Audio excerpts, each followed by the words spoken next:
لوگوں سے عزتیں تلاش کرتے ہو تو وہ کیا تمہیں عزت دیں گے؟ وہ تو کل اچھا کہتے ہیں، پرسوں برا کہنے لگ جاتے ہیں۔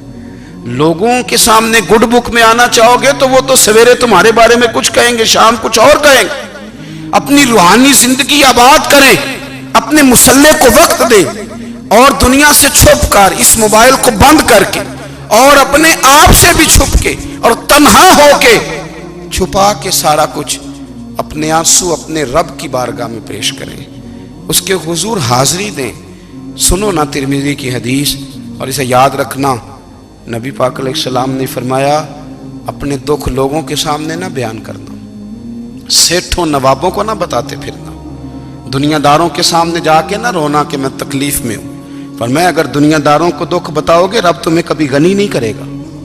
اور لوگ ہیں کہ الٹا مذاق اڑائیں گے آپ کی، جس سے بڑی پکی یاری ہے نا، پکی، وہ تب تک پکی ہے جب تک آپ نے 50,000 مانگا نہیں، اور جس وقت آپ نے کہہ دیا کہ میں مجبور ہوں میری مدد کر، تو پھر ختم ہو گئی دوستی۔ لوگوں کی تعلقات آپ کے ساتھ تب تک ہیں جب تک آپ ان سے کوئی ضرورت وابستہ نہیں کرتے۔ کریم محبوب فرمانے لگے بندوں کے سامنے دکھ نہ بیان کرنا، اللہ تجھے کبھی غنی نہیں کرے گا۔ تو اپنے دکھ اپنے رب کو بتا، تو دعائیں مانگ، تو اس کی بارگاہ میں حاضر ہو، تو اس کے حضور عرض کر۔ فرمایا اپنے دکھ اپنے رب کو بتا، وہ جلدی کرے یا دیر سے کرے تجھے ساری دنیا سے بے نیاز کر دے گا، تجھے کسی کا محتاج نہیں رہنے دے گا۔ اپنے مسلح کو، اپنی دعاؤں، ایک بزرگ فرماتے ہیں میں نے دعا مانگنے کا طریقہ اپنی بیوی سے سیکھا، دعا مانگنے کا طریقہ اپنی، سیکھنے والے تو اپنے بچوں سے بھی سیکھ لیتے ہیں، سیکھنے والے تو ہر ایک سے سیکھتے ہیں۔ وہ کہتے ہیں میں نے دعا مانگنے کا سلیقہ اپنی بیوی سے سیکھا ہے۔ حضرت وہ کس طرح؟ فرمانے لگے میری بیوی نے نا مجھے کوئی کام بتایا، کچھ پیسوں کی ضرورت کے لیے کہا، تو میں نے اسے کہا کہ بھئی ابھی میرے پاس نہیں ہے، کچھ دنوں میں آتے ہیں تو میں دے دوں گا۔ عورتوں کی عادت ہوتی ہے وہ بار بار یاد کراتی ہیں، 2-4 دنوں کے بعد پھر اس نے کہا حضرت وہ میں نے کہا تھا کچھ پیسے، میں نے اسے کہا کہ ابھی میرے پاس نہیں ہے، کچھ دنوں میں ملتے ہیں تو میں تمہیں دے دوں گا۔ اس نے کچھ دنوں کے بعد پھر کہا حضور وہ میں نے کچھ پیسے کہے تھے۔ فرماتے میں نے ڈانٹ دیا، میں نے کہا کہ کیا تو روز مجھے شرمندہ کرتی ہے، کہا نا میرے پاس نہیں ہے، ہوں گے تو دے دوں گا، تو روز یاد کراتی ہے۔ فرماتے ہیں اس نے پہلے تو میری ڈانٹ کو سہا، پھر میرے سخت جملوں نے اس کی آنکھوں میں آنسو پیدا کر دیے، پھر اس نے اپنے آنچل میں اپنے اس دکھ کو سمیٹا، اور پھر اس نے ایک جملہ کہا تو میں رو پڑا، اور مجھے اپنے رب سے مانگنے کا طریقہ آ گیا۔ مجھے کہنے لگی حضرت جی آپ نے ڈانٹ دیا میں نے سہ لیا، پر آپ ہی میرے شوہر ہیں، بتائیں نا آپ سے نہ کہوں تو میں کس سے جا کے کہوں۔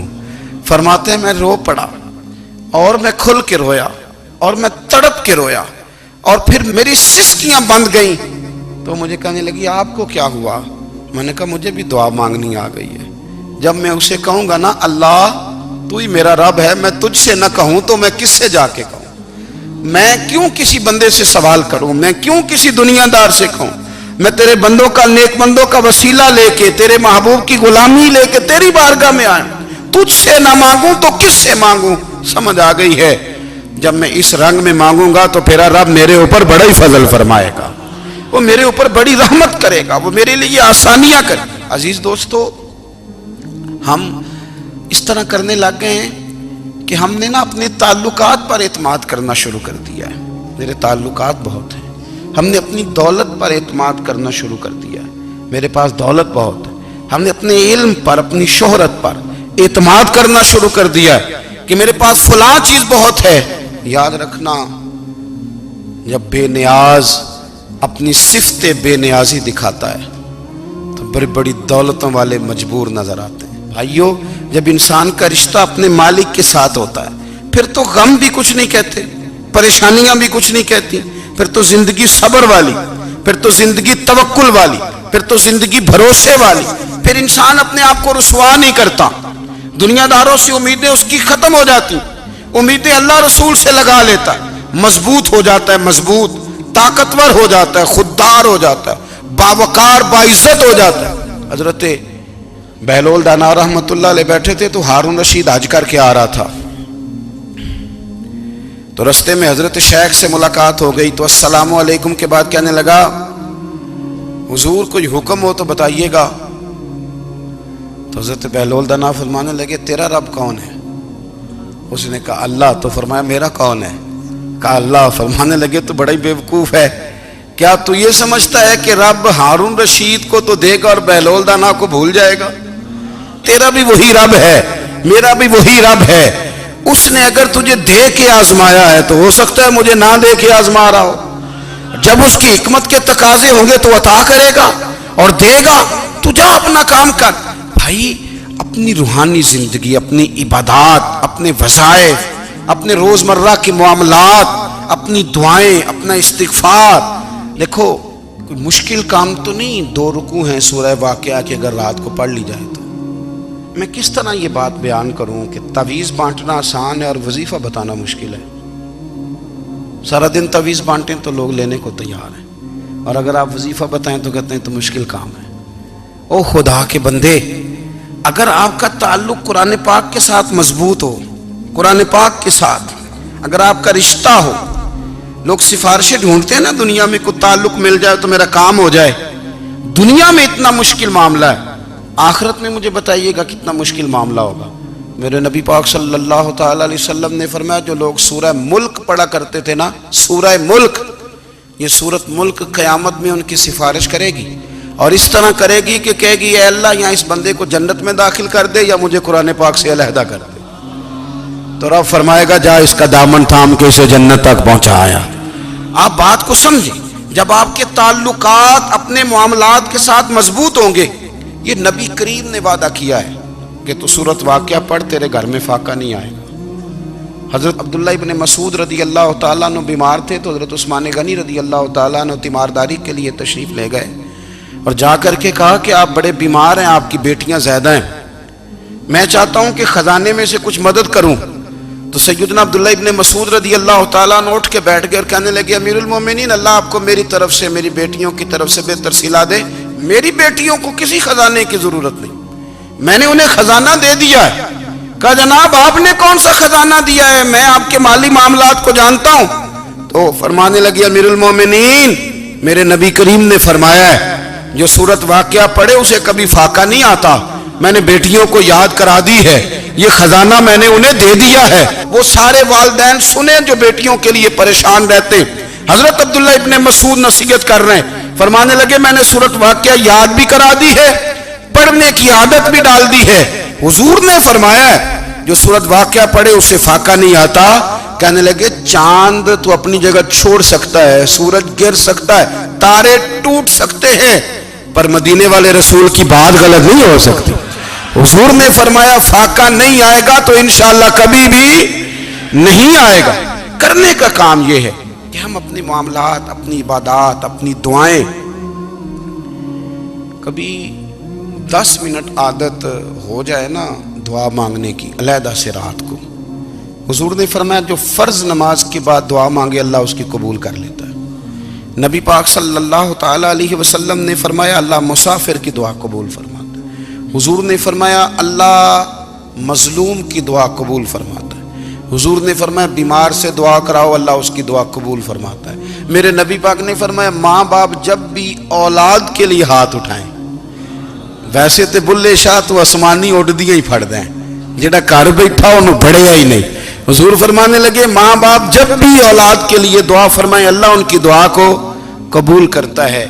آپ اپنا تعلق بنائیں دعا کے ساتھ، عبادت کے ساتھ، مصلی کے ساتھ رشتہ بنائیں، استغفار پڑھیں. صلاح الدین ایوبی صلیبی جنگوں میں تھے، رات کو مسجد اقصیٰ میں نماز پڑھی تو پریشان تھے.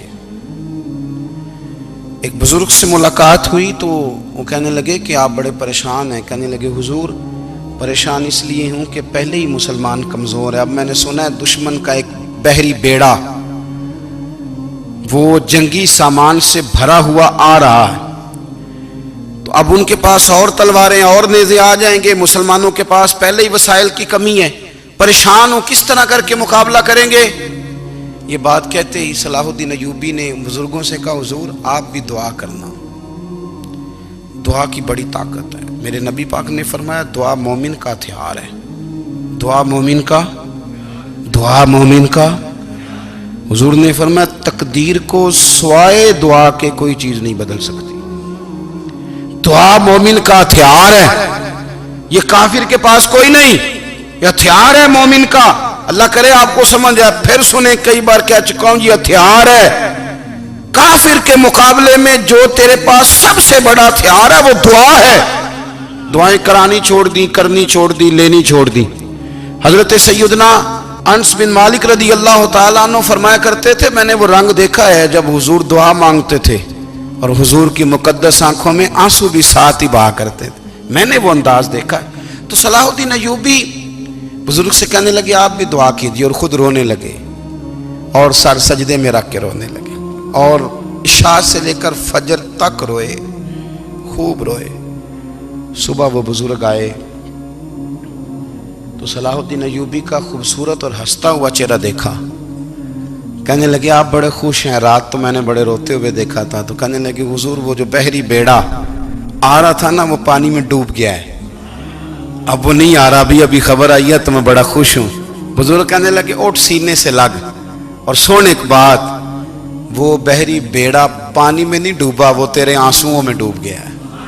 وہ جو تو رات رویا ہے نا رب کریم کی بارگاہ میں تو وہ ڈوب گیا ہے۔ حضرت عائشہ صدیقہ رضی اللہ تعالیٰ عنہ فرماتی ہیں ایک عورت تھی اور اسے نبی پاک صلی اللہ تعالیٰ علیہ وسلم نے نا وہ کلمہ پڑھ کے مسلمان ہوئی، مدینہ طیبہ آ گئی تو حضور نے مسجد نبوی شریف میں اس کے لیے مکان، ایک سادہ سا کمرہ ساتھ مسجد کے بنوا دیا، وہیں رہنے لگی۔ اکثر وہ سیدہ طیبہ کے پاس آتی تو حضرت عائشہ صدیقہ رضی اللہ تعالیٰ عنہ فرماتی ہیں وہ بڑی باتیں سناتی اور آخر میں کہتی وہ ہار والا دن بھی بڑا عجیب دن تھا اور میرے رب کی قدرتوں کا دن تھا، وہ بھی بڑا عجیب دن تھا۔ سیدہ عائشہ صدیقہ رضی اللہ تعالیٰ عنہ ایک دن فرمانے لگی کہ تو ہار والے دن کا بڑا ذکر کرتی ہے، وہ کیا دن تھا؟ تو خاتون کہنے لگی اماں جی وہ دن تھا جب میرے رب پر بھروسہ اور مضبوط ہو گیا، جس دن میرا اپنے رب پر توکل اور بڑھا، میرے ایمان میں یقین میں اور پختگی آئی۔ کہنے لگی میں ایک گھر کی کنیز تھی، نوکرانی تھی، اس گھر میں ایک بچی تھی جس کے پاس سونے چاندی ہیرے جواہرات کا ہار تھا۔ اس زمانے میں نا چمڑے کے اوپر لوگ ہیرے جواہرات لگاتے تھے، کئی دفعہ سرخ رنگ کے چمڑے پہ لگائے جاتے تھے، وہ بچی پہنتی تھی۔ تو کہتی ہیں وہ بچی کے اس نے اتار کے رکھا یا اس سے گرا وہ ہار تو چیل اسے اٹھا کے لے گئی گوشت سمجھ کے اور میرے سامنے اٹھا کے لے گئی۔ گھر والوں نے مجھ سے پوچھا، یہ بخاری میں موجود ہے، گھر والوں نے پوچھا مجھ سے کہ وہ ہار کہاں ہے تو میں نے کہا چیل اٹھا کے لے گئی۔ گھر میں کچھ چوری ہو جائے تو سب سے پہلا الزام کس پہ لگتا ہے؟ ملازمین پہ۔ کہتے انہوں نے مجھے بڑا مارا، بڑی تکلیف تھی، حتیٰ کہ میری شرمگاہ تک کی تلاشی لی، میری عزت اتنی خراب کی میں بتا نہیں سکتی۔ میں نے اپنی زندگی میں ایک واقعہ دیکھا، ایک امیر گھر میں چوری ہو گئی، ملازم کو اتنا مارا کہ وہ چارپائی پہ پڑ گیا، پولیس والوں سے اتنی مار پروائی گئی کہ وہ بیچارہ چارپائی پہ پڑ گیا، اور پھر وہ اتنا بیمار ہوا اور کچھ دنوں کے بعد پتہ چل گیا کہ چور تو اپنا بیٹا ہے ان کا، پھر اس کا انتقال ہو گیا۔ اب وہ سیٹھ صاحب اور گھر والے آ کے نا مرنے والے کے کان میں معافیاں مانگ رہے ہیں، کان میں۔ تو میں نے ان سے پھر کہا تھا کہ یہ تو اب چلا گیا ہے، تمہارا زور چلتا تھا نا تو تم نے قانون خریدا اور تم نے اسے جتنا ہو سکا تم نے اسے مار پڑوائی، تمہارے پاس جو عدالتیں تھیں تم نے وہاں کارروائی کی، اب ایک عدالت قیامت کے دن لگے گی۔ یہ کمزور تھا نا، کچھ کر نہیں سکا۔ میرے نبی پاک صلی اللہ علیہ وسلم نے فرمایا سن لو، اگر سینگ والی بکری نے بغیر سینگ والی بکری کو تکلیف دی ہوگی نا تو قیامت کے دن اسے بھی بدلہ دینا پڑے گا کہ تیرے پاس سینگ تھے اور تو نے اسے مارا تھا۔ وہ خاتون عرض کرتی ہے سیدہ عائشہ کی خدمت میں کہ مجھے بڑا مارا، مجھے تکلیف دی، میں کہہ رہی تھی کہ میرے سامنے چیل لے گئی ہے پر وہ نہیں مان رہے تھے، اماں جی انہوں نے مجھے بڑا مارا۔ حضرت عائشہ صدیقہ کہتی ہیں پھر کیا ہوا؟ کہنے لگی اماں جی جب کوئی میرا مددگار نہ رہا، مجھے تکلیف دے رہے تھے، رسوا کر رہے تھے، تو میں نے اپنے رب سے مدد چاہی، میرے رب کی طرف میں نے توجہ کی، میں نے کہا مالک اب تو ہی میرا مددگار ہے،